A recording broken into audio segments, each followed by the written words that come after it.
दोस्तों नमस्कार। दोस्तों, मैंने भी अपने जीवन में बहुत संघर्ष किया, आज भी कर रहा हूँ। और कभी ऐसा भी टाइम मैंने देखा है कि मैं एक अच्छा खासा अर्निंग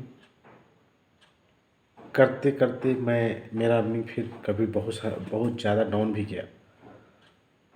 तो मैंने जब उस फेल्योर को देखा अपने लाइफ में, तो मैं इस पे बहुत सारा अध्ययन करना शुरू किया कि ऐसा क्यों। तो अध्ययन करते करते करते मैंने बहुत सारा सारा चीज़ सीखा। और एक मेरा हैबिट शायद पहले से था, बुक्स पढ़ना। लेकिन मैं बीच में इस तरह का अपने काम में इन्वॉल्व हो गया, जिसके कारण मेरा बीच में कुछ कम हो गया था अध्ययन का। लेकिन जब मैंने फेल्योर देखा अपने लाइफ में, तो मैंने इसको और बढ़ा दिया। मैंने कहीं सुना था कि आपका आमदनी जो है आपके वैल्यू के बराबर ही आता है। तो वैल्यू क्या है? अपना ज्ञान, नॉलेज, अपना स्किल, यही वैल्यू है। तो मैंने अपना अध्ययन करना और बढ़ा दिया। और फिर मैंने अध्ययन करते करते मैंने कुछ अनुभव किया जो आपके साथ आज शेयर करना चाहूँगा। दोस्तों, आप किसी भी फील्ड में या किसी भी क्षेत्र में अगर पूरी पूरा सफलता चाहते हैं, बड़ी सफलता चाहते हैं, एवरेज सफलता नहीं। जैसे कोई आदमी अगर गवर्नमेंट जॉब लिया तो अपने आप को सफल मान सकता है, लेकिन वो एक एवरेज सफलता है। मैं एक बड़ी सफलता की बात कर रहा हूँ, बहुत बड़ी, जो लाखों करोड़ों में एक होते हैं। ऐसे इस तरह की सफलता के लिए आपको कौन से गुण होने चाहिए? आप अगर वो गुण आप में हैं तो अच्छी बात है, अगर नहीं तो उसको आपको बिल्डअप करना है अपने आप में, उस आदत को अपने आप में बिल्डअप करना है। तो दोस्तों, मैं आज 4 गुण बताऊंगा आपको। ये 4 गुण तो ऐसे तो बहुत कुछ मिल के आदमी जो है बहुत सारा सिचुएशन और बहुत सारा आइडिया के साथ, प्लान के साथ कार्य करता है, तभी जाके वो बहुत बड़ा कार्य कर पाता है। लेकिन 4 मुख्य गुण जो होने चाहिए व्यक्ति में उस सारे कार्य करने के लिए, मेरे हिसाब से मैं आज वो आपसे शेयर करना चाह रहा हूँ। दोस्तों, पहला गुण, मैं जितना भी आज तक बुक पढ़ा हूँ, मैंने जितने भी सफल लोगों का बुक पढ़ा हूँ, उन जितने भी सफल लोग हैं, मैंने जिनका अध्ययन किया है, मैंने सब में एक गुण पाया कि वो लोग बुक पढ़ते हैं, अध्ययन जरूर करते हैं। और जो लोग जितने सफल हैं आज दुनिया में आप देख रहे हैं, वो उतने ज़्यादा अध्ययन करते हैं। बुक्स पढ़ना, अध्ययन करना, ये आपके दिनचर्या में होना चाहिए दोस्तों।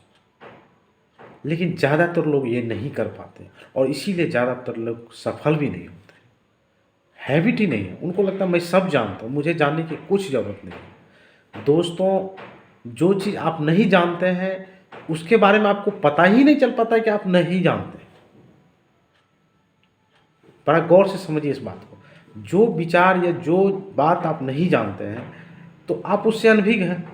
तो आपको पता ही नहीं कि आप इस बात से आप अनुभव ही नहीं कर पाते कि आपको पता ही नहीं है, क्योंकि वो आपको पता ही नहीं। इसलिए अध्ययन करने से आपके मन में नए नए विचार आएंगे, नए नए आइडिया आएंगे। तो अध्ययन करना बहुत जरूरी है दोस्तों। आज आगे मैं एक दूसरा पॉइंट कहना चाहूँगा दोस्तों। मेडिटेशन, ध्यान या एकांत, जो कि बहुत ज़रूरी है दोस्तों। अगर आप मेडिटेशन नहीं कर पाते हैं, मेडिटेशन बहुत साधारण लोग जल्दी नहीं कर पाते हैं, तो एकांत में ज़रूर बैठिए कुछ पल के लिए, जहाँ भी अच्छा आपको लगता हो। एकांत में कुछ पल के लिए अपने आप के साथ मिलिए, अपने आप के साथ अटैच होइए। जैसे कि आप देखते हो अस्थिर पानी में आपको आर पार दिखाई देगा, ज़मीन तक दिखाई देगा, और उथल पुथल भरा पानी में आपको आर पार दिखाई नहीं देता है। तो ऐसे ही आपको एकांत में कभी बैठना या मेडिटेशन जो भी आप कर सकते हैं वो ज़रूर कीजिए, और अपना एनालिसिस करिए कि आप कहाँ गलत कर रहे हैं, कहाँ सही कर रहे हैं, क्या आपको करना चाहिए। आपको मैं गारंटी देता हूँ, आप अकेले में बैठेंगे, आपके तरह तरह के विचार आएंगे आपके मन में, नए नए आइडिया भी आएंगे। तो ये भी होना बहुत ज़रूरी है दोस्तों। मैं एक बात और इसमें ऐड करना चाहूँगा दोस्तों, कि कुछ लोग अपने जीवन में इस तरह से भाग दौड़ भरा लाइफ जीते हैं, और कुछ उनको हो जाए, मान लीजिए कोई बीमारी ही हो गया, जाएंगे डॉक्टर से दिखाएंगे, फिर कुछ देर के लिए ठीक हो गया, फिर हो गया, फिर जाएंगे डॉक्टर के पास, जाएंगे फिर दवाई खाएंगे, थोड़ा देर के लिए ठीक हो गया, फिर हो गया। तब वो जो है उनको लगने लगता है कि चलो कुछ मेरे पास दैवीय शक्ति जो है मेरे से विरुद्ध हो गई है, और फिर वो टोटका टोना में पड़ जाते हैं। फिर कोई बोलेगा ये मंदिर जाओ, वो मंदिर जाओ, और उसको चक्र में फंस जाता है। इसका कारण क्या है कि वो इस चीज़ को बारीक से देखते ही नहीं कि अपने दिनचर्या में वो कहाँ गलत कर रहे हैं, और जिस गलती के कारण वो रोग हो रहा है।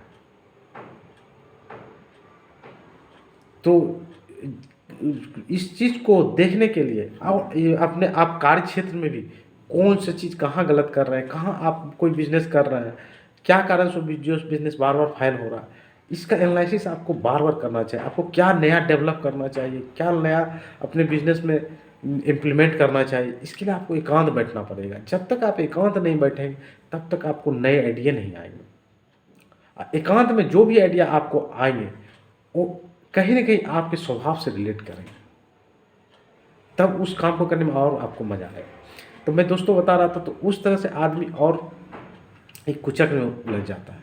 इसलिए एकांत में बैठना बहुत ज़रूरी है दोस्तों। मैं अगर एक चीज़ आप प्रकृति से सीखें तो मैं एक चीज़ और बताना चाहूँगा इसमें, कि दोस्तों प्रकृति या भगवान बोले, उन्होंने हमें नींद दिया है। नींद क्यों दिया है पता है आपको?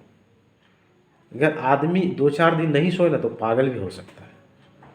तो भगवान को ये पता था कि हर व्यक्ति ध्यान नहीं कर पाएगा, तो वो जो है नींद दे दिया, कम से कम उस बहाने उसका दिमाग शांत हो जाता है। अगर वही चीज़ आप एकांतवास में या मेडिटेशन में कर पाए तो उससे भी बड़ी होगा। नींद में आप जो है, नींद से भी बेहतर जब ध्यान आप करते हैं, उसमें आप अपने आप को देख पाते हैं, अपने कार्यों को ठीक से देख पाते हैं, परख पाते हैं, खुद एनालिसिस कर पाते हैं उसको। इसलिए दूसरा स्वभाव आपको मेडिटेशन, ध्यान या एकांत में बैठना जरूर आना चाहिए। अगर ये आपके स्वभाव में नहीं तो इसको बिल्डअप करिए। कोई भी चीज़ का शुरुआत में आदत नहीं लगती, लेकिन धीरे धीरे वो आदत बन जाता है। तीसरा चीज़ दोस्तों, इग्नोर करना आना चाहिए आपको, कि लोग क्या कहेंगे, लोग क्या कह रहे हैं या लोग क्या कहेंगे अगर हम ये कार्य करेंगे, ये इसको आपको इग्नोर करना आना चाहिए। आप जो भी आइडिया पे काम कर रहे हैं, मान लीजिए, तो हो सकता है अभी बड़ा रूप उसका लोगों को नहीं दिखेगा, तो लोग उस पर कमेंट करेंगे तो आप हताश हो जाएंगे, अरे ये क्या बोल दिया है, शायद ये काम सही में गलत हो रहा है, गलत कर रहे हैं। तो इसको इग्नोर करना सीखिए। जब तक इग्नोर नहीं करेंगे तो उसके बातों में आप आ जाएंगे, अपना काम खराब कर बैठे, उस प्लान पे आप काम चलना बंद कर देंगे। तो इन लोगों को इग्नोर करना भी हमें आना चाहिए। सभी से उलझे ना, लोग क्या बोल रहे नहीं बोल रहे, आपने एक बार एनालिसिस किया कि आपके लिए ये कार्य अच्छा है, बस उस पर आप करते रहिए। लोग क्या बोल रहे हैं उसको इग्नोर करिए, लोगों से उलझिए मत। और चौथी बात, आपको लंबी कार्य योजना पे कार्य करने का आप में धैर्य होना चाहिए। ये भी बहुत सारे लोगों में ये गुण नहीं है। वो लंबी कार्य योजनाओं के बारे में दूर तक सोच ही नहीं पाते हैं कि आज जो काम मैं कर रहा हूँ 4 साल बाद, 5 साल बाद इतना बड़ा मेरा काम हो जाएगा, इतना रिजल्ट आएगा। आज भले उसका रिजल्ट नहीं आएगा तुरंत, लेकिन 4 साल 5 साल बाद उसका रिजल्ट बहुत बड़ा आएगा। और मैं दोस्तों बता दूं, जितने भी कार्य हैं जो आज हमें महान रूप में दिखते हैं कि इतना महान कार्य, इतना, वो एक दिन में नहीं हुए, वो लंबी योजनाओं पे किए गए, धैर्य रूप से किए गए कार्यों का परिणाम है वो। इसलिए दोस्तों कम से कम ये 4 गुण तो आप में होने ही चाहिए। दोस्तों मैं फिर आगे बात करूंगा इस विषय में। फिलहाल नमस्कार दोस्तों।